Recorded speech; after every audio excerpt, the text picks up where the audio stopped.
Napansin mo ba kapag sinabi mong content creator ka, may mga taong parang hindi ka siniseryoso? May magsasabi, magpo-post ka lang? Yan lang ba trabaho mo? May pera ba dyan? At minsan masakit.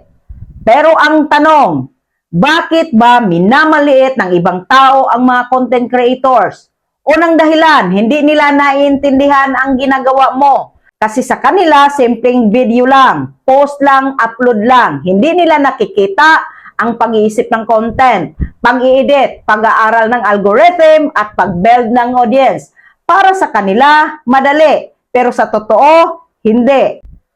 Pangalawa, hindi pa nila nakikita ang resulta. Ang mundo kasi maniniwala lang sa nakikita. Kapag wala ka pang malaking views, wala pang income, wala pang recognition, madali kang maliitin. Pero kapag sumikat ka na, biglang iba na ang tingin nila.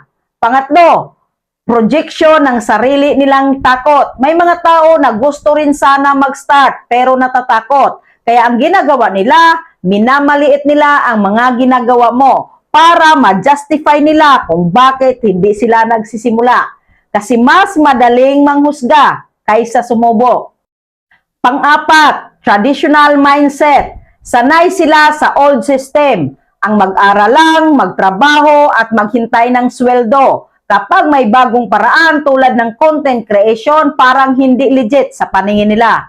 Pero ang hindi nila alam, nagbago na ang mundo. At panglima, hindi pa nila nakikita ang value mo. Kasi ang value, hindi mo pinipilit, pinapakita mo. At habang hindi pa malinaw ang value mo, may mga taong hindi makaka-appreciate. Pero ito ang pinaka-importante na kailangan mong tandaan. Hindi mo kontrolado ang tingin ng ibang tao, pero kontrolado mo kung paano ka magre-react. Kung hahayaan mong maapektuhan ka, titigil ka. Kung gagamitin mo bilang fuel, lalo kang lalakas. Kasi sa totoo lang, lahat ng bago, lahat ng kakaiba, lahat ng hindi pa naiintindihan, minamaliit muna bago respetuhin. Kaya kung ikaw ay content creator ngayon at may mga taong hindi naniniwala sa'yo, huwag kang tumigil. Hayaan mong ang resulta mo ang sumagot para sa'yo. Hayaan mong ang consistency mo ang magpapatunay. Hayaan mong ang growth mo ang magsalita. Kasi darating ang panahon, yung mga taong tumatawa ngayon, sila rin ang magtatanong kung paano mo nagawa. At doon mo marirealize, hindi mo kailangan ng approval nila para magtagumpay. Ano sa palagay mo? Paki-comment, like, follow, and share, and see you in the comment section.